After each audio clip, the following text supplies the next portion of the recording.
জনস্বাস্থ্যকে আরো বেশি গুরুত্ব দিতে হবে। গত 15 বছর কোনো গুরুত্ব দেওয়া হয়নি। অন্তর্বর্তী সরকারের সময়ও কিছুটা অথর্বতার কারণে সুনজর দেওয়া হয়নি এই সেক্টরে। এবং করোনা নিয়ে আমরা দুর্নীতি দেখেছি ভয়াবহ।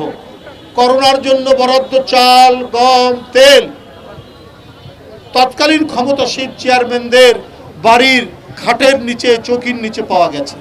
এবং এই কারণে কত মানুষের জীবন চলে গেছে।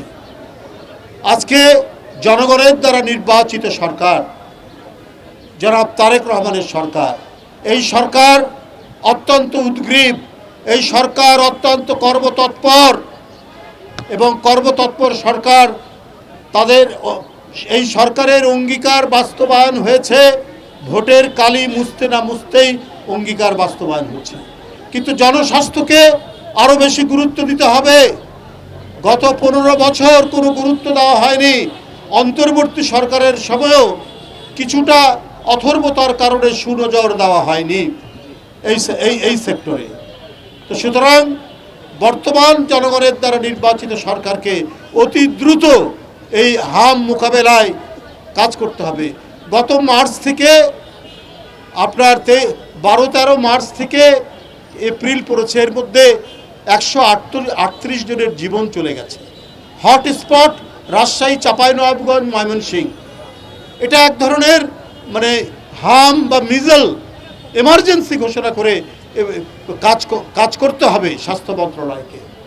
72 ঘন্টা ময়েশ্চার লক সমৃদ্ধ লিলি বডি ওয়াশ শিয়া বাটারের গুডনেস স্কিন রিপেয়ার করে রাখে সফট ও গ্লোয়িং। জনগণ যেন তারা সাদা চোখে দেখে এই সরকার জনবান্ধব সরকার।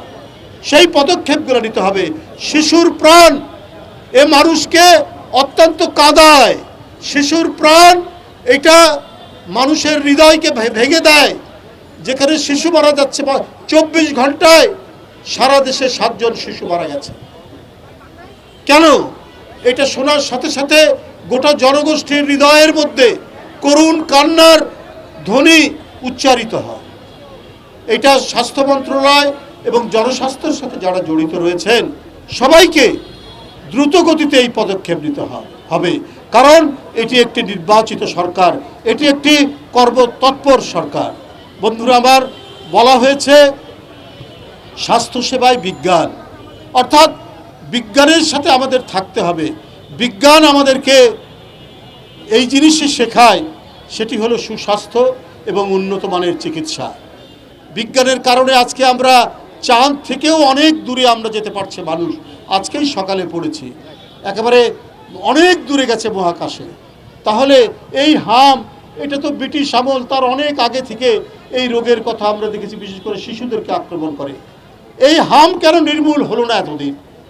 আমি আগেই বলেছি, কিছু কুসংস্কার, কিছু টিকা বিরোধী অপপ্রচার, এগুলো যেমন হয়েছে তেমনি উদাসীনতাও রয়েছে।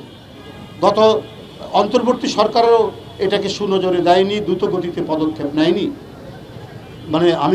আমি স্বাস্থ্য বিভাগ বলছি, তাদের হয়তো অন্যান্য দিক তারা করেছেন, ভালো করেছেন, কিন্তু স্বাস্থ্যসেবায় মারাত্মক অবহেলা ছিল।